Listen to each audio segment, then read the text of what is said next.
Hey there, it's Jitsie, and you're listening to the Crush Chronicles podcast, a safe space to discuss crushes and how they affect our lives. So grab your coffee or wine, pull out your old diaries, and settle in for today's topic and discussion. I drove home with the girls that night, all of us rejoicing but completely stunned. None of us had seen that coming because of how aloof Connor always had been with me.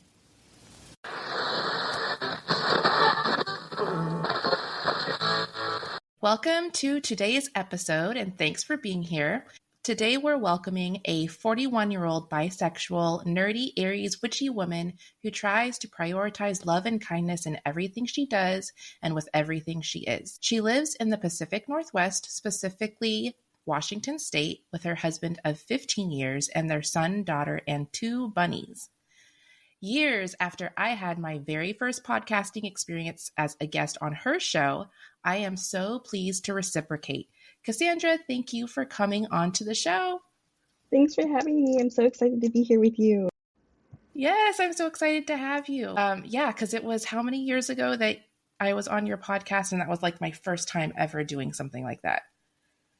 I think Dylan and I started it just before or just after I left the company. So that would have been 2016 or 2017 is when we started exploring and playing. Because it started off as us kind of streaming on Twitch and just playing Destiny and just kind of talking about it and talking about mental health.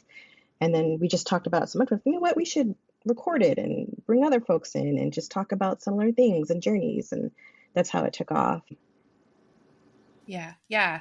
It was really fun. It was really fun to do that. So thank you for getting my foot in the door there. Of course. Yeah. Okay, so before we start, we're going to crush some ice. So who is a current celebrity or fictional crush you have, or one that you had in your childhood?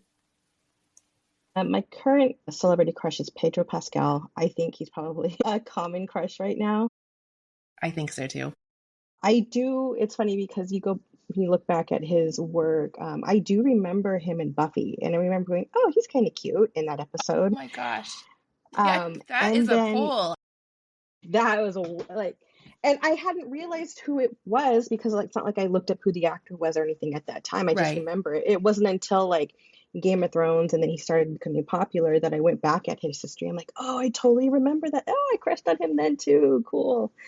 But he's just one of those all around good people. And it's really hard not to crush on somebody, one, so handsome, but so amazing and outspoken for all the right reasons. You know what I mean? Yeah. I started crushing on him after I started watching The Last of Us with my husband, because that's 100% not a show I ever would have tried to watch on my own. That was totally because my husband was watching it. But I was like, hey there, you can save me from a dystopian future anytime. So I will share one of mine. So there was this book I read when I was a preteen. I think it was written by Elizabeth George Spear, who she wrote some children's historical fiction way back in the day. But it's called The Witch of Blackbird Pond. And even though I totally picked up this book thinking it was going to be about a literal witch, it wasn't. It was, people accusing some old lady on the outskirts of an old Puritan village of being a witch when she wasn't. But it was still a really good book. And there was a character in it. His name was Nat, and he was a sailor, and he was, he was on the ship. He was tan and burly and, the love interest. And yeah, that was probably my first fictional book crush. So if you haven't read The Witch of Blackbird Pond, I recommend it. It is a 6th or 7th grade reading level, but it's a really good book. It's still one of my favorites to pick up. Definitely check it out. Yeah. Okay, so getting into the Chronicles, before you joined today, you read the 4th chapter of Connor's story in the Crush Chronicles called The Yin. So we're going to have a discussion inspired by that excerpt. And quick reminder to listeners, the questions I ask are inspired by the piece from the Crush Chronicles, but you do not have to have read any of the Crush Chronicles to enjoy the discussion. So in this excerpt, teen Rachel is hanging out with her crush Connor. Nothing fancy, just sitting on the couch watching TV, what would teenage Cassandra do when she hung out with her crushes? I just wanted to share, like, I was super envious of teen Rachel because I could not have any of my boyfriends over at the house. Like, it just was not a thing that my parents wanted or desired. So it just wasn't a thing that happened. And the only time I really got with anyone I was dating was at school. There were very few Mm-hmm. times that I got to actually go out on dates and hang out with them. So most like my boyfriends were classmates too, and I would hang out with them in breaks and lunches. So it just kind of always in a social setting. There was no privacy or no comfort of the home with even like my brother and sisters or my parents around. It just wasn't going to happen. So when I read that part, I'm like, man, that would have been awesome just to have some like couch time and, like Netflix and chill, but like our version of Netflix and chill in the Yeah. 90s and the early It was 2000s. like cable TV and chill. Yeah, so I think the closest I got is if, like in high school, my senior year, my boyfriend, I'd go over to his place and we would do like homework and stuff. And then I wouldn't stay long because his parents would come home and his mom would start cooking dinner. And I always felt like I was imposing, so I'd go home. Like they were always super sweet and welcoming and kind. But my time was always limited too because my mom was really big on being home, getting the homework done, and focusing on school and not boys. So it was few and far between. I mean, your mom wasn't wrong. Boys can be a distraction for sure. Well, and she never liked any of them either, so it was kind of her way of being like, you just don't need time with them. Well, I guess that's fair. But I love that you guys would do homework together. I feel like that's not something that's shared a lot, but it's like killing two birds with one stone. You get your stuff done and you get to spend quality time. Yeah, So, it yeah. worked out too because I really sucked at math, and my boyfriend at the time was really good at math. So he was fortunately very patient because I just could not get it, and he was a good teacher. And so much as he was really patient when it came to like calculus and pre-cal and all that other stuff because they were just scribbles on a paper that I had no idea what was going on. So it was definitely beneficial to have that time to like not fail Yeah. classes and have the encouragement and support of someone who cared for me. Yeah, that's nice. Yeah, because, yeah, no calculus. Yeah, it's no joke. Math was not my strongest one either. So after reading this excerpt, what parts of the story stuck out or resonated with you and why? The interactions mom had towards Connor, especially like the part where she first encounters him at the mall and then he has like really bright red hair. And then the first comment was like, oh, he like Bozo the clown, and everybody laughs. Like that was something that just the women in my family in general would do.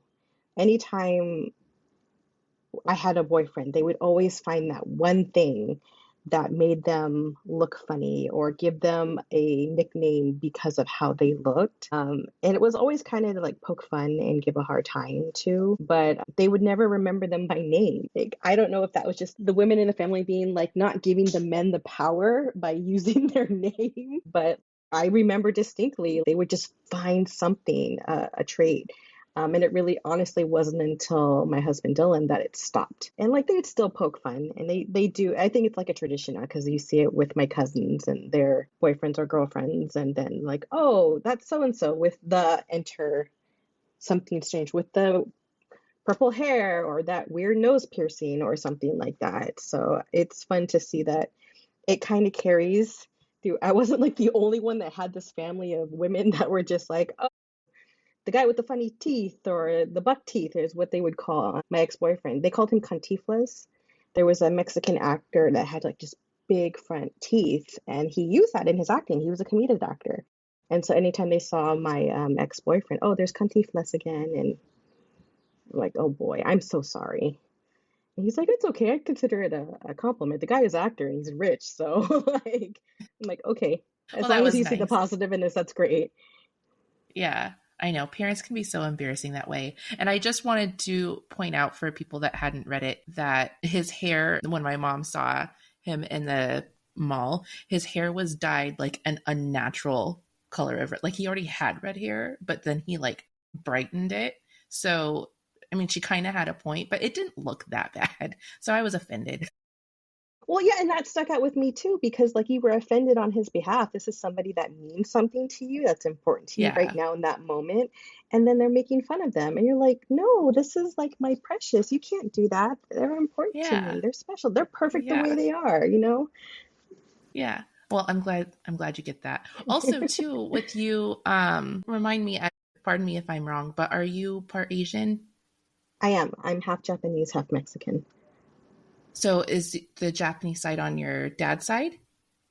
Yes. Oh, okay. Because I was wondering too if like maybe because my obviously like I'm Asian, my mom's from Thailand. I was like maybe it's an Asian thing to do the picking with for the parents to do the picking.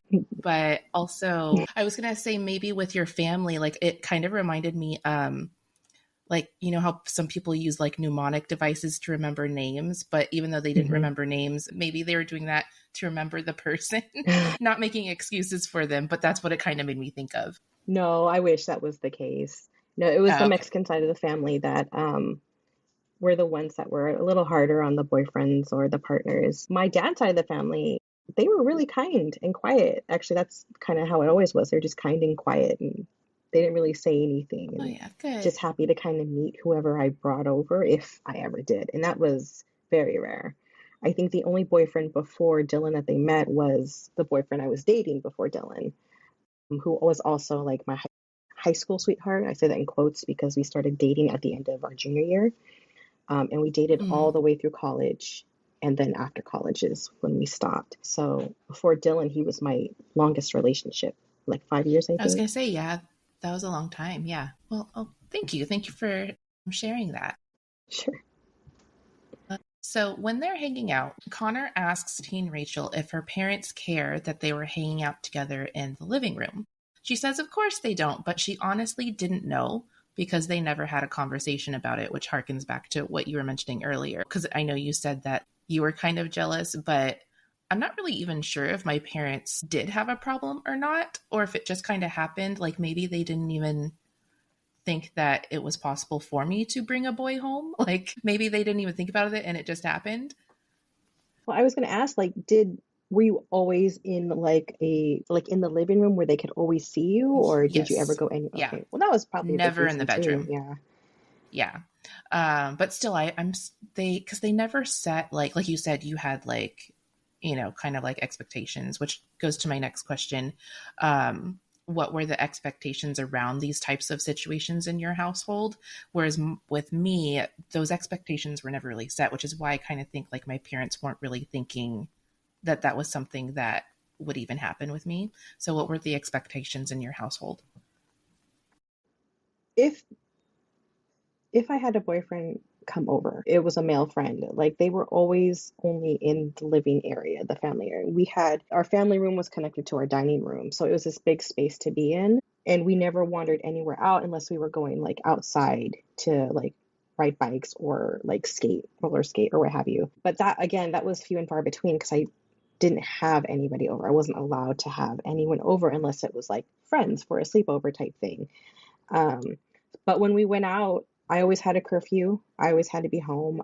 Both my parents were in law enforcement. My dad's a retired cop. My mom was a 911 dispatcher.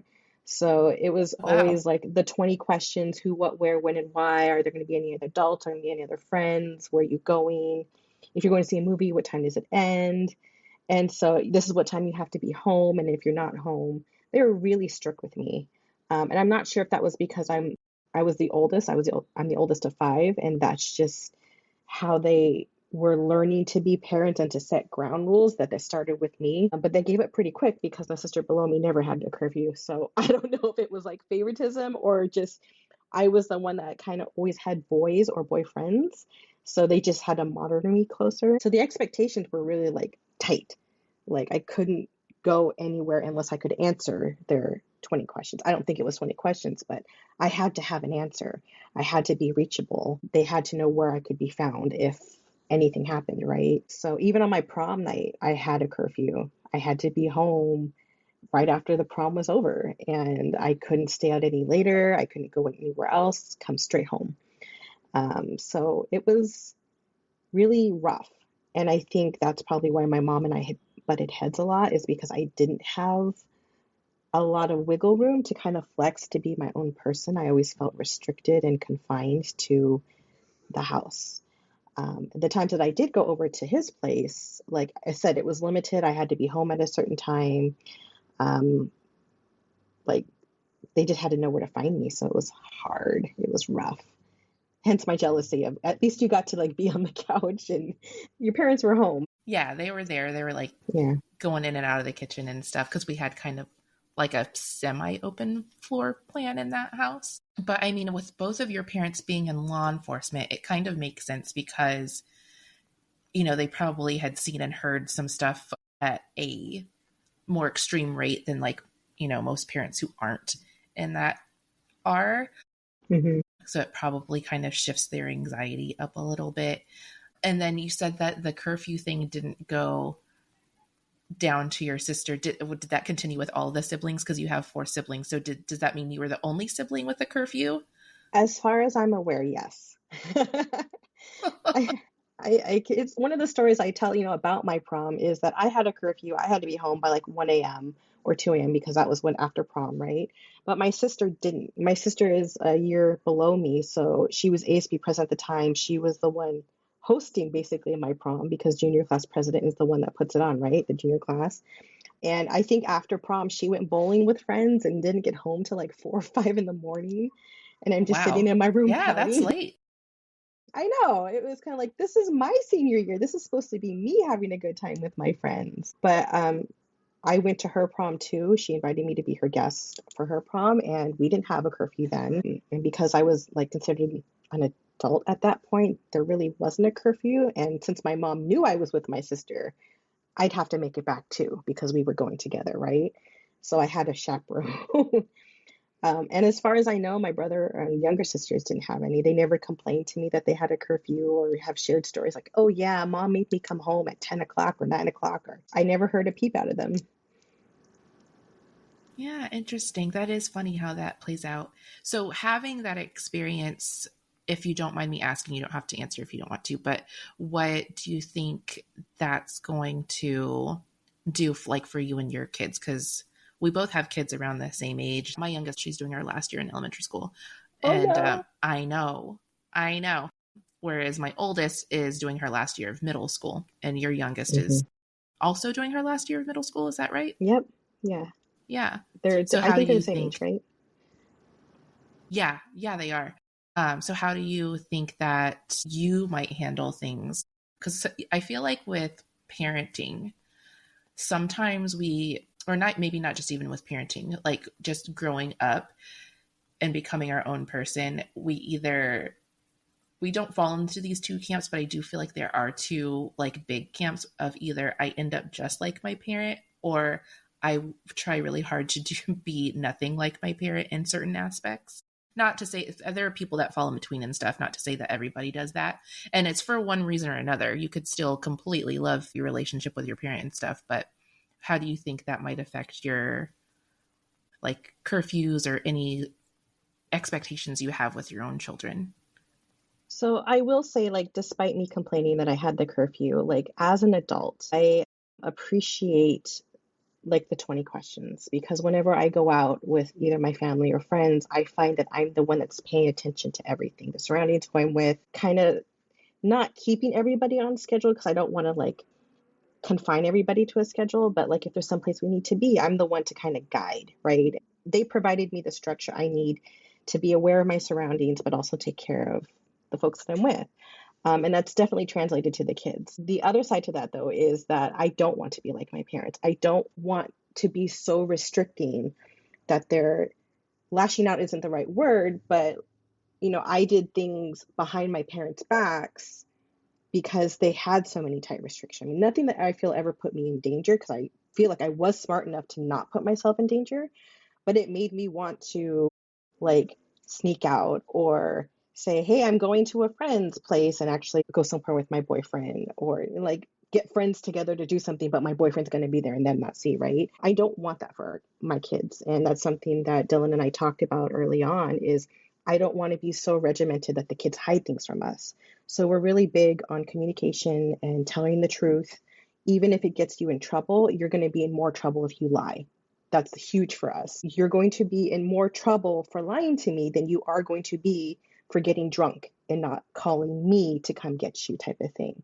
And these are the conversations we're starting to have with the kids. I don't know if I shared with you, but both of them, Orion had his first date earlier No, this you year. didn't. I didn't. And then Isis was going to have her first date, but something happened with the event that she and her date were going to go to that they had to cancel. And so it never got rescheduled. So I only have like one first date to go off of. But when both of them had come to ask, I just had this like, okay, I think we need to talk a little bit more now. Like I wasn't ready, but also like I kind of was that girl. Like I needed attention. I was the oldest of five and I didn't get it at home. So I did it in the form of I need a partner, I need a boyfriend.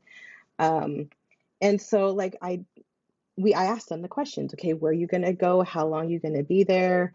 Um, we have phones now and cell phones, so that makes it a lot easier to contact.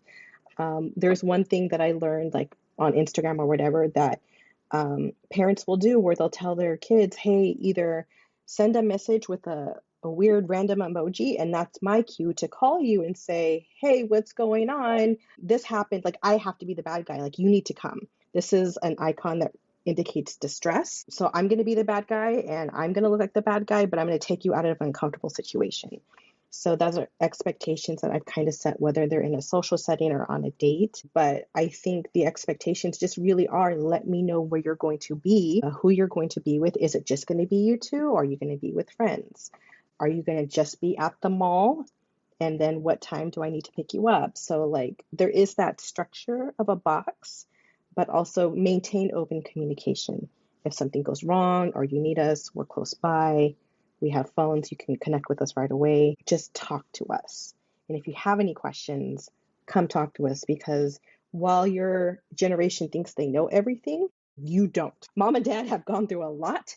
Ask us anything. And it may not be 100% relatable, but learn from us.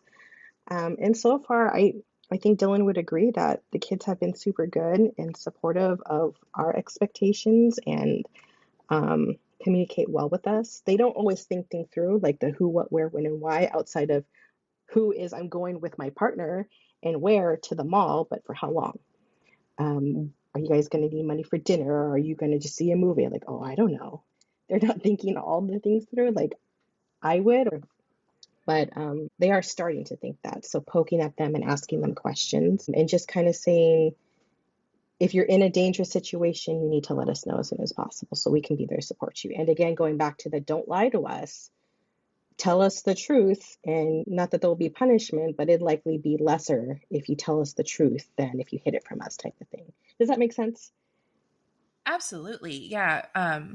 I've said the same thing to both the girls. Right now, like we don't have like big things about them going out too much, but like they might lie about saying they do a chore and they really didn't. And we've already told them the same thing. Like, why would you lie? You're going to get in more trouble for telling us the lie than instead of just being honest and being like, I didn't do it. I know I was supposed to.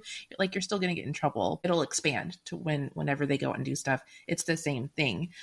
Because absolutely, like, part of life is making mistakes and, learning from them. And I don't want them to be afraid to tell me about any mistakes that they have made. I'd rather them be honest. And like you said, communication is very important. I'd rather them be able to feel safe coming to me or my husband and letting us know instead of just lying about it. Because when they lie and they're not honest, like, sometimes we have the parent superpower where we can see straight through the lie and we know, but we're not on top of it 100% of the time. So if we don't know, we can't help.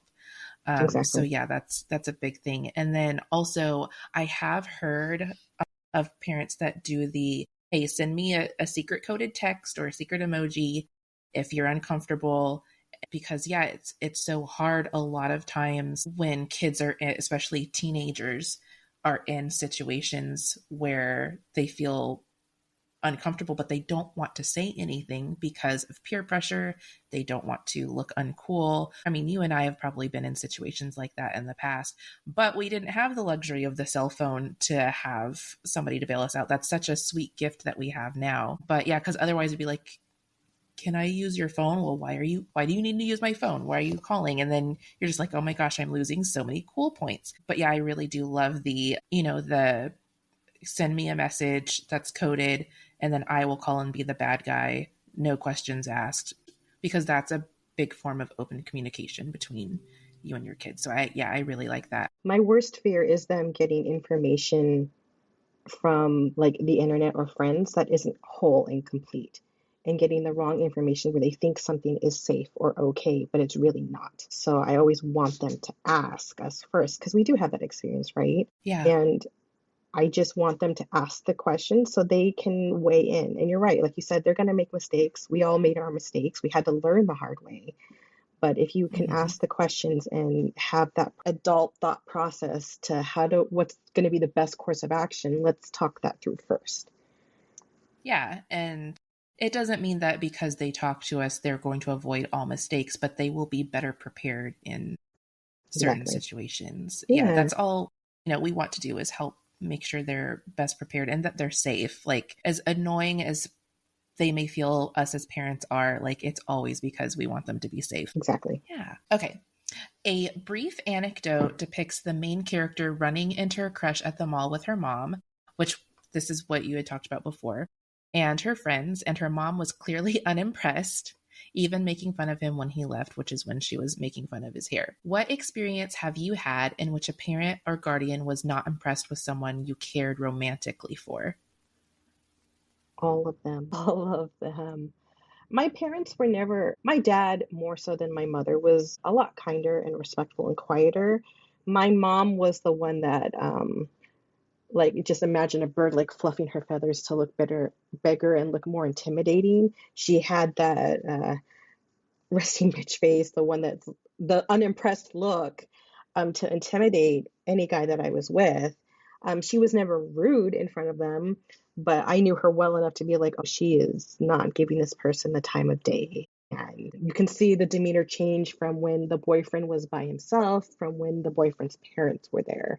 A little bit kinder, the tone was a little bit softer, but when it was just the boyfriend, it was very much the I'm not impressed with you. Like, eventually, maybe mother insight, you're not going to be a part of my daughter's life, and just don't distract her so she can get through school and graduate, because that's what's most important, type of thing. So I think it was with all the boyfriends, and I kind of sometimes avoided like introducing parents to the boyfriends because of that reason. I never wanted anybody to feel less, especially somebody that in those moments were an important part of my life, and they all shaped who I am today and taught me how to love and look for red flags and stuff like that. And I just think my mom saw them as barriers, so she was very stone faced and not tolerable of them.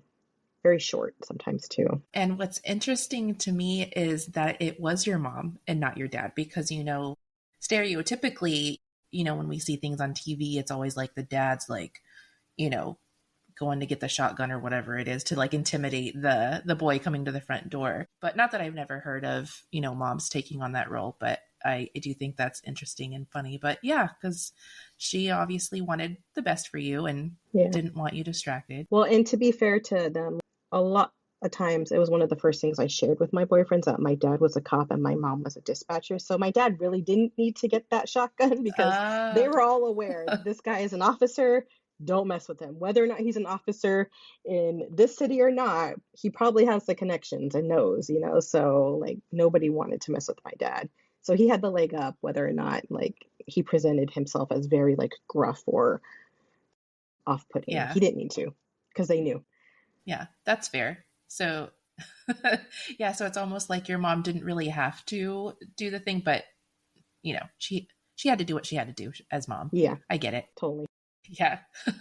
Okay. Teen Rachel has many issues, but one of them is her adoption of the idea that kissing is gross, essentially cock blocking herself from getting kissed. This was clearly a defense mechanism on her behalf.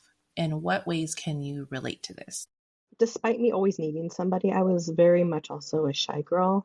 So like hand holding was really big and hugs were really big. I honestly didn't get into or really think of the idea of making out probably until my senior year, when I had the boyfriend that meant a lot to me. In my head, this was going to be the guy I was going to marry. I'd fantasize it about like the celebrity crushes that I had or any crush, fictional crush that I had, but it wasn't something I actively went for, where it'd be like maybe a peck on the cheek or a peck on the lips, but it was never anything really big until college. So I don't know if that was just me being shy, as rebellious as I wanted to be. I still kind of kept myself conservative in that manner.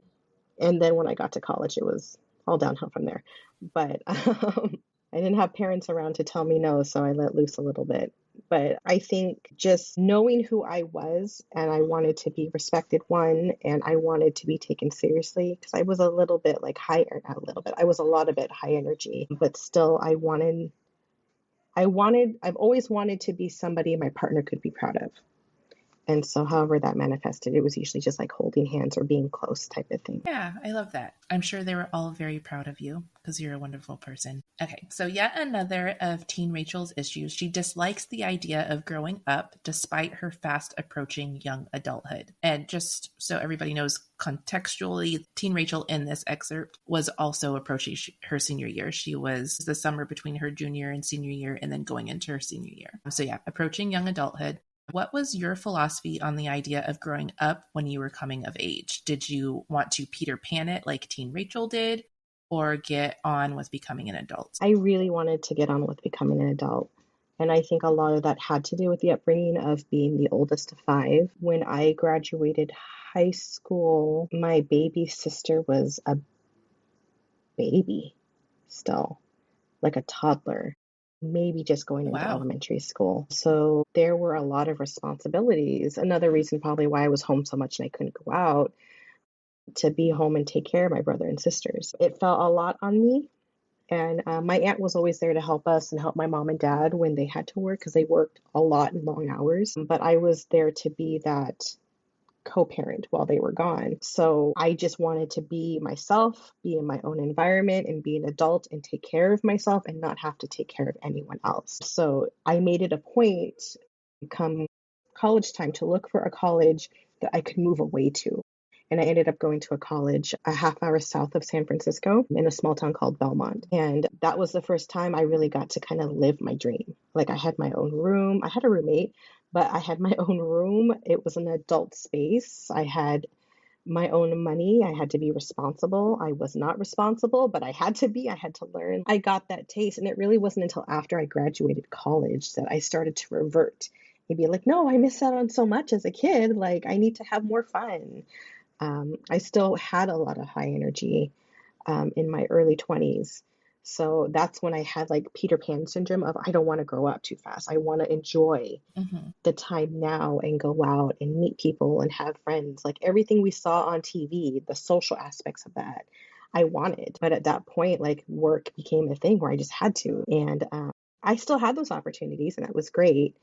But I feel like I missed out. Like I should have really just paid more attention instead of relationships and school to just being a kid and not growing up. But I was just so bent on that time for me to be myself, to be an individual instead of the oldest of five. So it kind of went both ways, but at different points in my life. That totally makes sense. So just curious, so when you went to college, did you stay in a dorm? Is that when you had a roommate, or did you stay off campus? No, I stayed on campus. The first 2 years I was in a dorm. And then the last 2 years, my sophomore roommate and I moved into like these new, what they called apartments. But what they were was just kind of like 4 rooms and then 2 cross hallways and a bathroom in the middle. So we had our own rooms and a shared bathroom, but there was no like living space. It was just like a hallway type thing. Um, and that was the first time I'd have truly ever had my own room, was my junior year in college. But I was still living on campus. It was cheaper to live on campus than it was. And that's kind of what my parents preferred too. Again, to one, focus on studies. But it also worked out because I was a theater major and I was working on campus a lot with the shows. So I didn't have to travel too far. Is that what you got your degree in, was in theater? Yes. Yeah. Oh, awesome. Yeah. So for me, never had, I call that like the traditional college experience. So I'm like super curious because I don't even know, like when I went to college, I started college in South Dakota. So for my first year of college, I was still living with my parents and I would commute to college. I didn't stay on campus. And honestly, I think that might have been because it was cheaper. I think to stay on campus, it was more expensive than if I just commuted every day. And it was a long commute. It was like 45 minutes. But then I moved to California and then I took a year off to establish residency. And because of that year off, I was already in an apartment with roommates. And I went to community college, which didn't have dorms anyway. So so I always wanted that, like, quote unquote traditional college experience, like, going into the dorms, because that's what we see in movies, right? That's kind of like the rite of passage into adulthood and going into college. So you talked about being envious of me. I'm envious of you because that was something I wanted to experience. But yeah, so how was your college experience going through It was the great. quote unquote traditional one? It was good. I went to a small private, so it wasn't big, and that was nice. I sometimes wish I had gone to a bigger school because I would have liked to have a school with a football team because I really dug football. But Mm, the theater program was small, so I got to step on stage my very first year, which I'm told is unheard of for any type of theater college experience because yeah. most freshmen they'll help out in the house or maybe backstage, but they won't be on stage as a performer until maybe their sophomore junior year. So I got to perform on stage like the very first audition and after. I was in almost every show that was produced at my school in some capacity. The first half as a performer, the second half as both performer and like director, stage manager, choreographer type of thing. So I was very fortunate. I got to do something that I loved. Like I talk about my mom in school. Like she was like, "You're going to college, you're going to graduate in 4 years." And I told her, "Okay, I'm going to be a theater major." Because if I was going to go to school, which I really didn't want to do for more time, I was going to do something that made me happy. And theater made me happy. And so because I got to do that, I really enjoyed it. I made some of my best friends, my best girlfriends that are now my sisters. I have one that lives in New Zealand, one that still lives in the Bay Area, that we communicate on Marco Polo still and talk to each other. And those were like some of the best years of my life. And I really did get to live that dream of that college experience and hang out with my friends, order pizza late night. We even had like a little like kitty for our friends to donate and put spare change. So if we wanted pizza because we didn't want what was in the cafeteria, we could scrounge pennies and order pizza. You know what I mean? So Yeah. it was fun. Like I had to be responsible, but I also had a lot of fun and made my lifelong friends. While some of us are not as connected as we were in college, we still connect and talk to each other and check in with each other.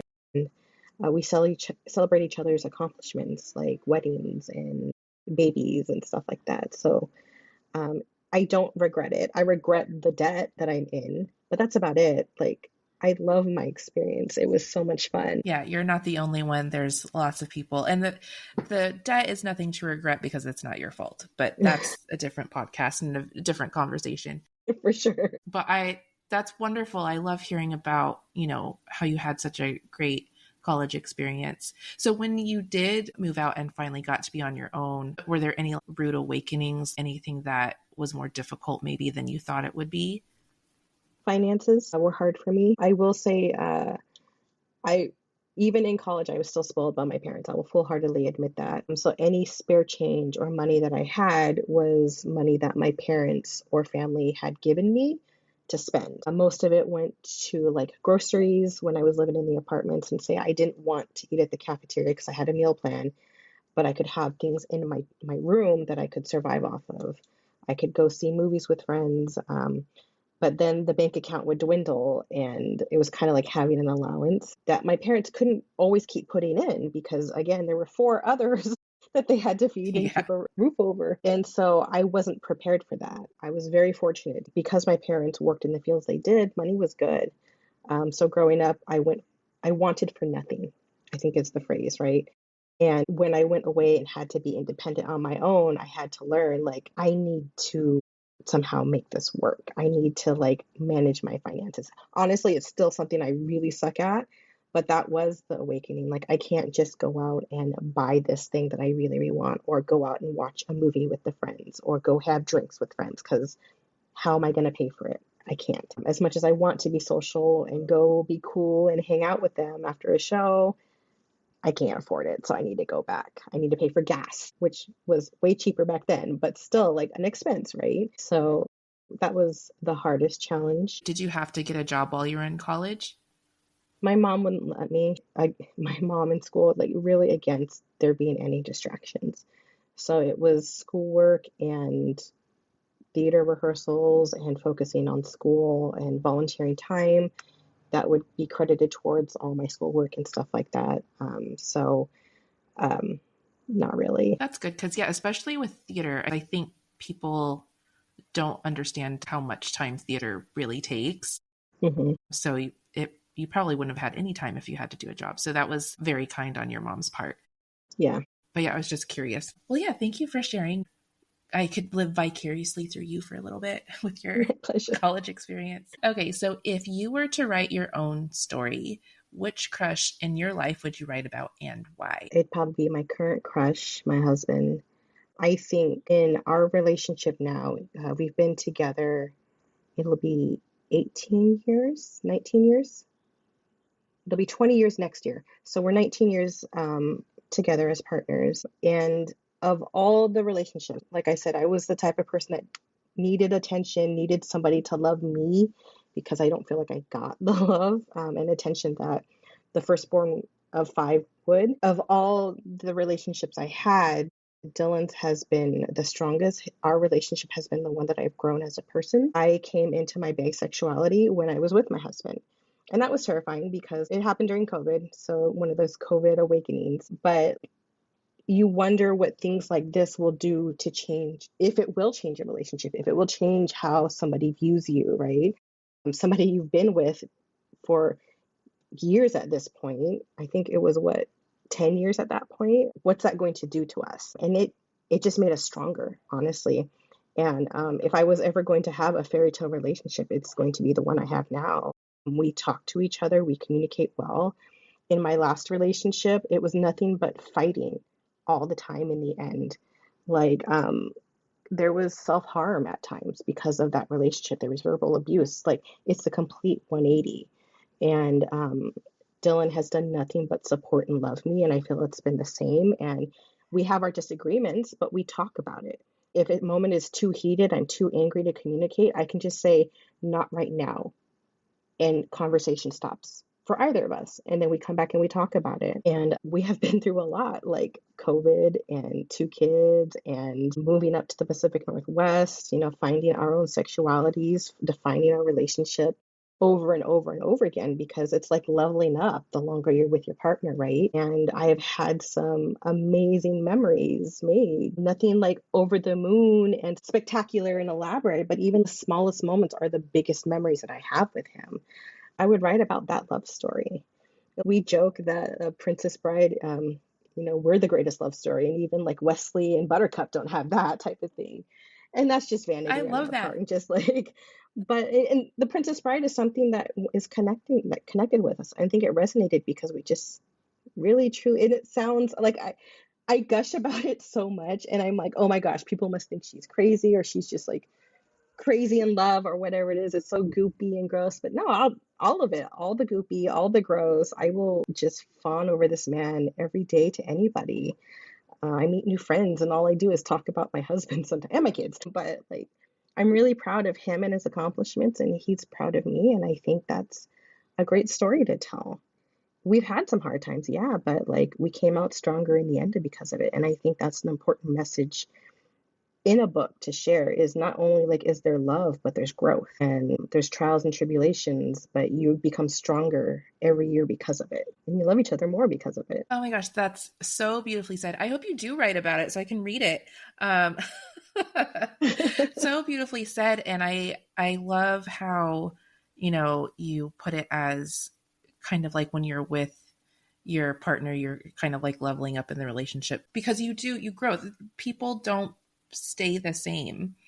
20 years is a long time. Every couple has ups and downs, but to recognize that you're growing as a person, because I think there's this perception that we see adults, we think once we're adults, we've adulted, we've topped out, like that's the plateau, there's nothing more going, but we are going to continue to grow for the rest of our lives.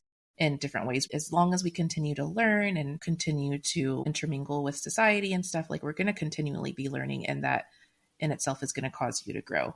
It's kind of like you're watering your own seeds. But yeah, I think that's just so wonderful to put it that way. And I hope that people don't think of it as like that's mushy gushy, which it can be and it is, and it's wonderful. But I feel like it could be more refreshing. And that could just be the reality that I'm in right now. I read a lot of stuff about women that were trapped in, not good marriages, or it wasn't even necessarily like the horrible, horrible ones, which do happen and are unfortunate, where there's like violence and things, but just where they just realized that they had given up too much of themselves and they weren't given the opportunity to grow. So I hear a lot of that. So to me, it's wonderfully refreshing to hear how wonderful that your marriage is and that you would write about your current crush. And yeah, I really love that, like you said, you're able to grow with each other. And I'm also very happy for you that you were able to discover yourself with your bisexuality, because I imagine that that was probably very scary, because like you said, you're over a decade into a relationship, and that he was able to take it with grace, which was another part of, the growth and the growing. So I'm like so happy for you. Oh, thank you. Yeah. Okay, so with that, we've reached the end of our time for the episode. But before we end it, I wanted to know if you had any questions that you would like to ask me. What is something that in any of the relationships that you've had, you held on to and say, this is something that's important to me, that this partner taught me, and that you've carried with you, and maybe that you've even looked for in other partners?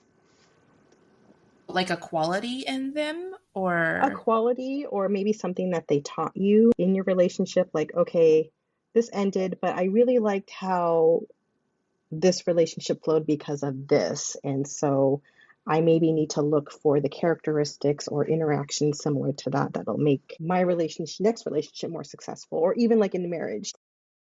Yeah, probably just because we're talking about Connor's story right now. And Connor was one of the ones that, even though I was so young, that was my first, like, really hurt my heart one. But what I take from that one is he really taught me that you need to make time for people you care about, because I was so busy. I don't think I was self-absorbed or anything, but I really enjoyed all the shit I was doing, which is fine. I was a teenager. I was in school.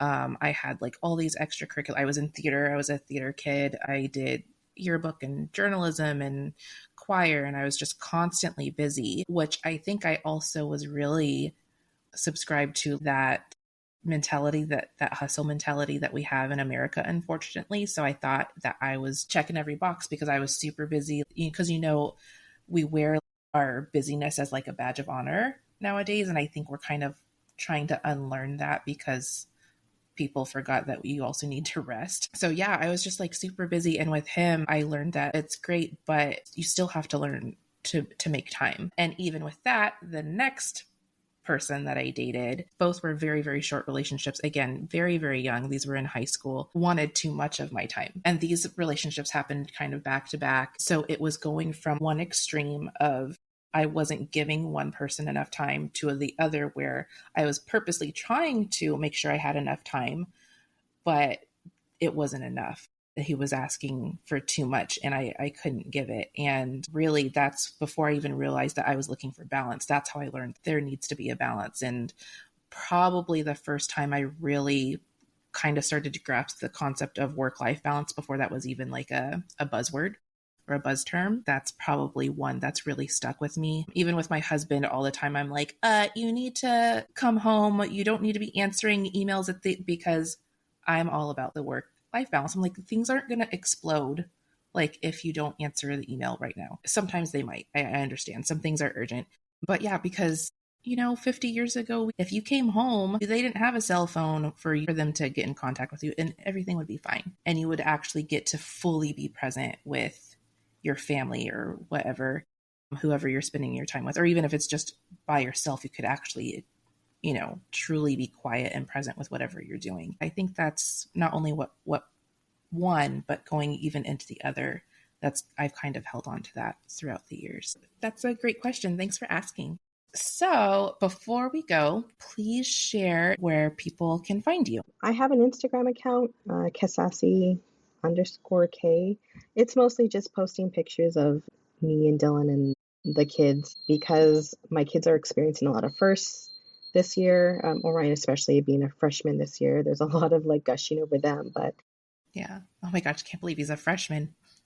Yeah, it's already going to be a sophomore as of Thursday. Next Thursday, he'll be a sophomore. So, like, is he going to start ready driving? To drive. Yes. My God.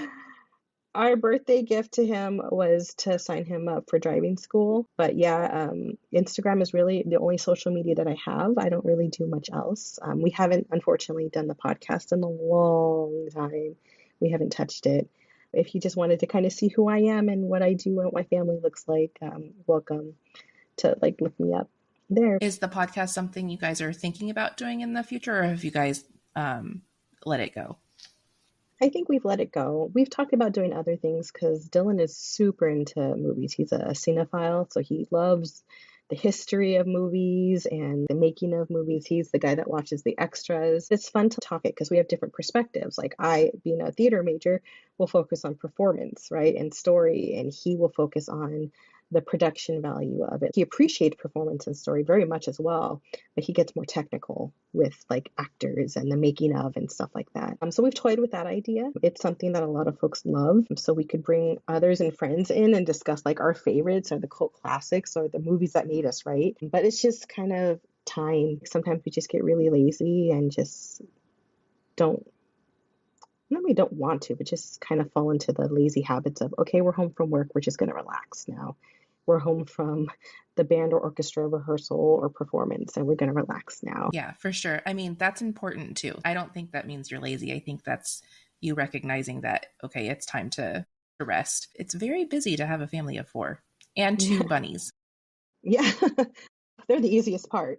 They're demanding. They want the food and treats, but like they're the easiest part of this family. So yeah, it's very busy. And yeah, doing a podcast, as you know, because you've done it before, it's no joke either. It does take a lot of time. But if you ever did do that, I would be super stoked to listen because, you know, I love movies too. And, you know, a lot of what I'm doing here, there's a lot of, it was very unintentional, but a lot of millennial nostalgia. And then, as you know, I went to film school as well. So yeah, that I would be listening for sure. I will have your Instagram link in the show notes. Oh, and then I just did want to say really quick, because I forgot to mention it earlier, that so as everybody knows, I write on a Substack. That's where my podcast is hosted from. You can get the podcast wherever you get your podcast, but that's where I publish it. But Cassandra is part of the reason why I started a Substack, because we were having a conversation. Do you remember this? I don't think so. So it had to have been in 2023 because that's when I started my Substack. But I was talking about wanting to get paid for writing someday somehow. Like I had no idea. And Cassandra just goes, wouldn't it be cool if you could just like, you know, publish something and they just like pay to read as you go? And I was like, oh yeah, that would be cool. And I was like, I wonder if something like that exists. So like the day after we had the conversation, I was on Google, and that's why I hadn't even heard of Substack before, but I found it and I was like, could this be talking exactly about what Cassandra was suggesting? And you were just kind of like shooting like the idea off the top of your head. But yeah, so thank you, because Yay. Part of how we got here is because you and I were having a conversation one day. So thanks for being part of my life. Yeah. I'm glad we had that conversation. I didn't even know Substack existed until you started sharing about it. So yay, I'm so happy for you. And I feel feeling so special. Yeah. And just kind of context, which I know is funny to give at the end of the episode, but Cassandra and I have known each other for a while. And part of the reason why we are gushing over how old our kids are is because, and I always tell this story, but me and Cassandra were pregnant with her youngest, my oldest, at the same time. We were waddling around work together. So when I knew her oldest son, he was maybe 7 or 8, if that. They're only 2.5 years apart. So he would have been, goodness gracious, he was little. Yeah, he was. Oh my God. See how time messes with your brain? My God. So yeah, so that's why we're gushing. We've known each other for a while. But thank you again so much for coming on, and I really appreciate it. My pleasure, anytime. I love Yay! connecting with you. So anytime we get to gush and share and connect is always a great time. So, what do you think? How do you feel? If you like this episode and would like to hear another, be sure to subscribe so you don't miss the next one. If you have some extra time, check out my Substack at jitsie.substack.com. The link will be in the show notes. There, you can check out my memoir series that inspired the podcast and can peek inside the real-life stories and experiences that inspire the topics in each episode. The Crush Chronicles podcast is 100% produced by me, Rachel Jitsiwat. The music is by Music Town, and the sound effects are by Pixabay. Thank you for listening, and until next time, remember, love yourself first. The rest will follow.